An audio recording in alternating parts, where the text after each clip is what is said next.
So my name is Sarah Bay-Cheng. I'm the Dean of the School of the Arts, Media, Performance, and Design at York University and a professor of theater and performance study.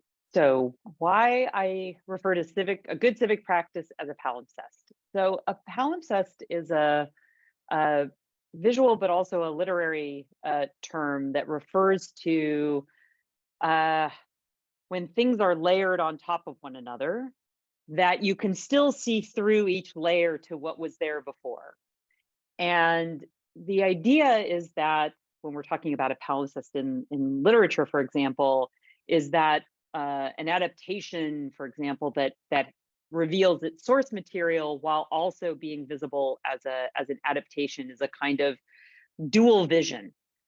And for me, I think what's really interesting about that is that in one iteration, it shows the process and the history while also demonstrating transformation. So I think a good civic practice has to be one that acknowledges the many layers of history and makes those visible, while also providing an opportunity for us to layer a new chapter or a new iteration or a new activity on top of those in a way that neither obliterates what has happened before, whether good or bad, that has to kind of in some ways grapple with what has come before us, but that can also be an opportunity to reimagine, revision, and renew, and to suggest new opportunities in that moment. And that holding all of those simultaneously and making them all visible simultaneously is, I think, part of how I understand a good civic practice, because it's one that acknowledges the past, the present, and also points us towards the future. So thinking about if good civic practice is centered on the personal, working from that assumption, and institutions are designed to be impersonal, also a kind of interesting assumption. Is there a way for institutions to implement good civic practices? And are there examples of this? The short answer is that I think there are many examples of this. I think there are two assumptions in the question that I think, like all assumptions, can be and maybe very often are true.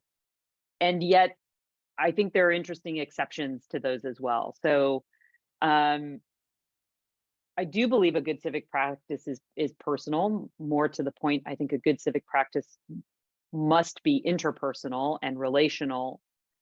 But this idea that institutions are designed to be impersonal, while invariably true to a certain extent, right? A bureaucracy is all about creating a structure that very often is designed for multiple people to come in and out of, and that is not individually or is not dependent upon one individual. In fact, I think we can think of many flawed institutions that are dependent on one or a very few specific individuals, and when those specific individuals leave, that the institution really suffers. And yet an institution is never anything other than, or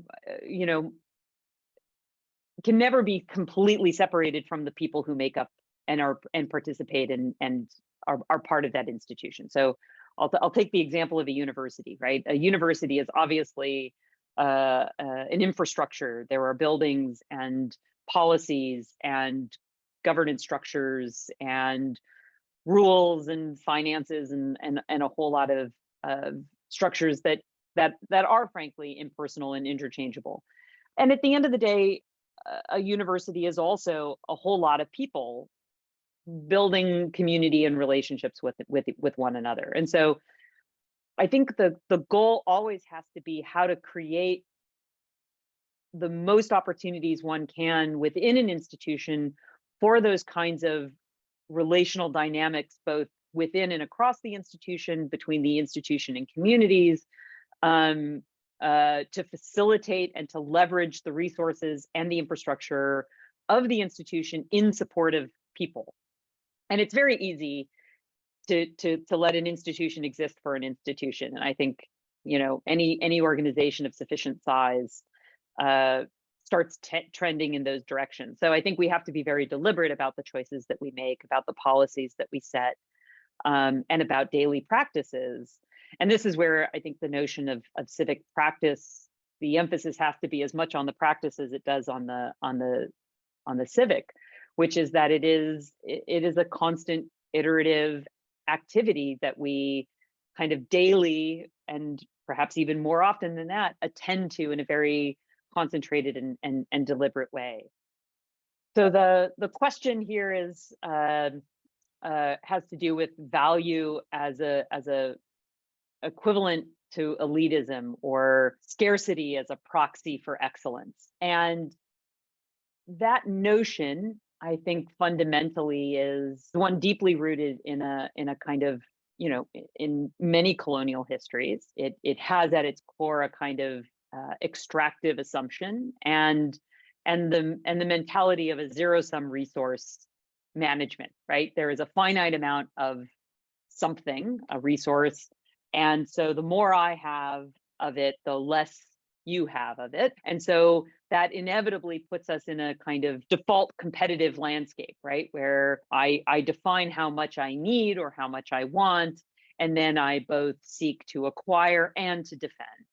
And those who accumulate more are seen as being, and this kind of goes back to, I think we could even talk about it in the context of, social Darwinism, but those who are more are then somehow attributed, right, through structures of value as being greater and having being more worthy, right, or more accomplished.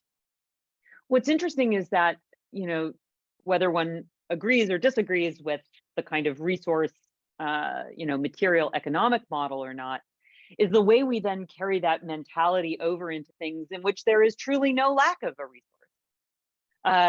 Imagination, storytelling, beauty is arguably infinite, and it is something that is, rather than gaining value by being held scarce and made selective and held away, is actually can gain a lot of value by being in circulation.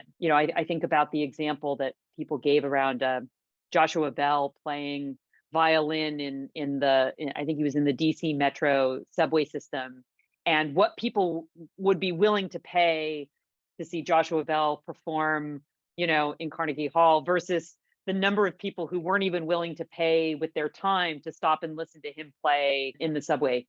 And so then the question is like, okay, so that's again where context and situation and expectation drives value more than the actual experience does, right? So, you can hear Joshua Bell equally wonderful in both of those circumstances, but only in one did people recognize what the exchange is.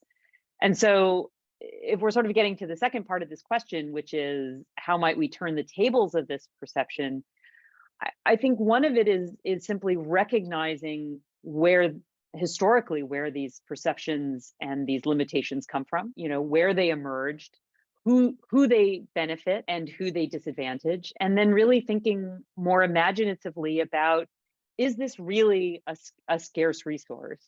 And are there other ways to assess and respond and collaborate and celebrate lots of different kinds of work? And what I've heard from others in our conversations is that it can't be this kind of zero-sum game in which we create artificial scarcity, that there's really a value in the collaboration and the combination, and that there's a kind of magnifying effect. And that's discursive, right? That's educational. That's just changing the way we talk and the language that we use and what we recognize, which is not to say that again, from my perspective, that we discount completely any kind of critical apparatus. I think that still has a lot of value, but I think we can base it on things that are much more meaningful. Yeah, so I mean, I really appreciate the question around the role that education can play in this, because I believe very deeply that art is always some kind of education, and whether one is creating by oneself for oneself, or observing as an audience what other folks have created, or creating for specific kind of audiences, like there is always a kind of art as learning environment And I say that across all the different, artistic forms in media. I learn something from every show I've ever been to in my entire life, even the ones that I did not think were very good. Right? There is something to be learned, and I'll include my own not very good works in that process as well. Where I think the role for education in terms of this perception is that in education, which includes a lot of assessment and evaluation, and is particularly in academic and university contexts, very much based on notions of standards, assessment, excellence, the cultivation of new knowledge, but also the weighing and evaluating of that knowledge, right? What is innovative? What is new? What is compelling? What evidence is shifting our perception? And we can see that across a range of different disciplines, right? Some of which make more or less kinds of claims to objectivity than others. Where I think the role here is that we don't have to abandon notions of assessment and evaluation completely, but we can refine them and redefine them in ways that align with our specific context and with our specific values. And that in educational institutions, we have the power to make things visible and explicit. Arguably, you might say that educational folks like myself sometimes make things overly explicit, but it's really about explication and exploration. And so thinking very concretely about, so I'll just talk about my own students, right? So what is it that I learned from them? What is it that they learned from me? What kind of knowledge and histories do we bring into a collaborative classroom space? And then what do we take out of it? And thinking very concretely about, what is it that we value and why? What do we like when we say, or we look at a common thing and let's say we're looking at a painting, or we all attend a play together and we say like, oh, this worked and that didn't work. Like, what is it that we mean by that? And we can unpack our own histories and our own expectations, and then play it out and start to think it through in a lot of different ways, and recognize that there's no one absolutist universal perspective, but that we're all making different kinds of arguments that and staking out different subject positions that we might find more or less compelling at any given moment. The last thing I'll say just about this is something I learned, and again, I'll try to tie it to like a context of opera. There was and it's one of my favorite quotes. There's a film documentary of Robert Wilson and Philip Glass's originally it was I think in 1976, and then they did a revival in 1984 of Einstein on the Beach, which is like a 4.5-hour intermissionless avant-garde opera. I saw the revival in 2012 with choreography by Lucinda Childs, and just it's really an extraordinary work. And if you watch there's a documentary called The Changing of American Opera, and in it Philip Glass is sitting there in front of his piano, and he's talking about expectations, and he says, if you go to Einstein on the Beach expecting Oklahoma, right, the wonderful, deeply problematic mid-century Rodgers and Hammerstein musical, if you go to Einstein on the Beach expecting Oklahoma, you're going to be disappointed. But if you go to Oklahoma expecting Einstein on the Beach, you're going to be disappointed too. And for me, that is what education can do, is it can make us clear about what are our expectations, what are our frames, how do we construct them, what do we want from them, and then to unpack them and start to hold on to the pieces that we consciously want to, and let go of the things that we don't, as a way of reevaluating this idea of excellence and where it comes from. What small achievable steps can be made towards understanding art's value to society.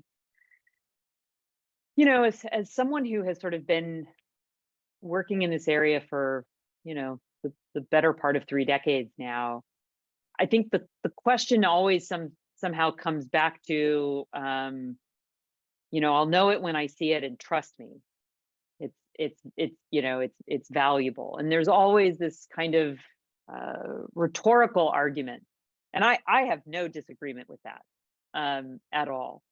But we find ourselves today in an increasingly awkward situation where more and more of our cultural landscape is informed by, recognized through, and circulating in and as different kinds of data, and that increasingly we're seeing these data not being received and understood through human mechanisms, but increasingly by machines and algorithms that are operating at both a speed and capacity and awareness that defies human perception.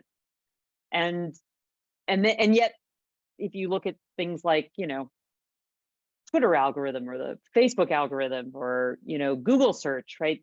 Like, these are incredibly powerful tools that are shaping our daily experience and our cultural lives. And yet many of us have very little awareness of how those decisions are being made, or even that they are being made. And they're often in environments that encourage us to think of, these as our preferences, and that somehow we are in control of driving the things we desire to us, right? So think about things like ads that show up based on, things I've been looking for. If I start searching for a couch online, even after I've bought a couch, I might get a whole lot of couch ads that are showing up, right? All ostensibly about kind of bringing me what I want in a consumerist way. And arts now are totally immersed within this as well. So I think that there is a kind of resistance from a lot of artists and arts organizations, at least that I've worked with and know, to any kind of data and any kind of accounting, right? Because it is so anathema. And yet for me, I feel like it is, at this moment in time particularly, it has become really important for us. But I think it's also really essential that artists begin to form communities and collaborations around establishing and understanding the kinds of data and data collection that are meaningful for us.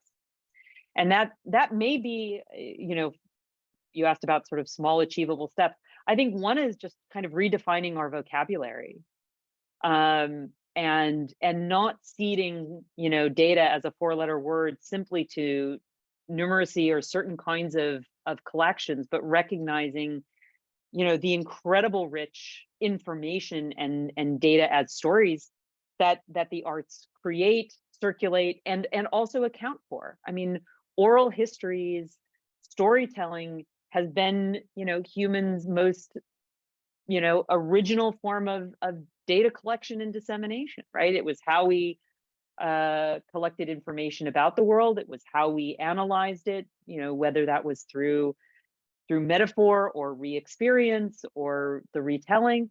And then it was how we, shared it and circulated it and did that over and over and again in kind of iterative phases. And, coming back to this notion of elitism, somehow we've gotten to this mode where, one kind of data collection and analysis is really highly valued.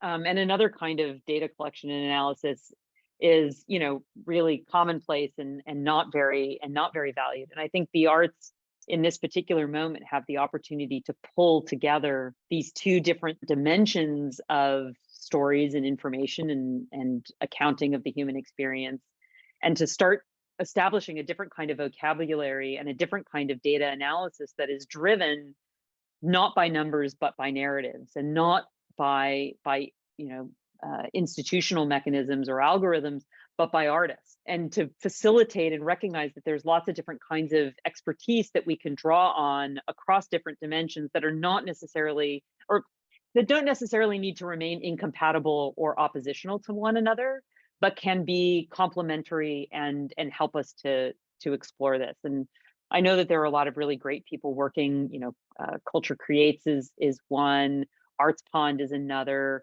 There's the Performing Arts Information Representation Community Working Group to try to establish, different terms for how we account for performing arts in online environments in a fuller way that's being artist-led and artist-driven. Capicoa and the Digital Futures, Digital Transformation Initiative is also in this. I think there are lots of really exciting ways to engage with this in a way that really centers art making and artists at the heart of rethinking how we collect and understand and circulate data. I guess the only other thing that I would say as sort of, I don't know, like a brief coda on this is that when I was studying directing, I had a teacher who, well, I had two teachers. One who said, everything, you know, all theater is story. It's all storytelling all the time. And I was, you know, I tried to be a very good student, so I very diligently like put that in my brain, like, okay, all theater is storytelling all the time. Okay, so all stories. And then I went and I had another teacher who said, tell me something you know incontrovertibly, absolutely about theater. And I said, oh, I got it. Like all theater is storytelling. And he was really interesting. He said, what, you know, he said, absolutely not. Which I don't know if that's like the best pedagogical strategy, but it certainly got my attention. He's like, absolutely not. And I was like, well, what do you mean? And he said, well, imagine making theater that doesn't tell a story.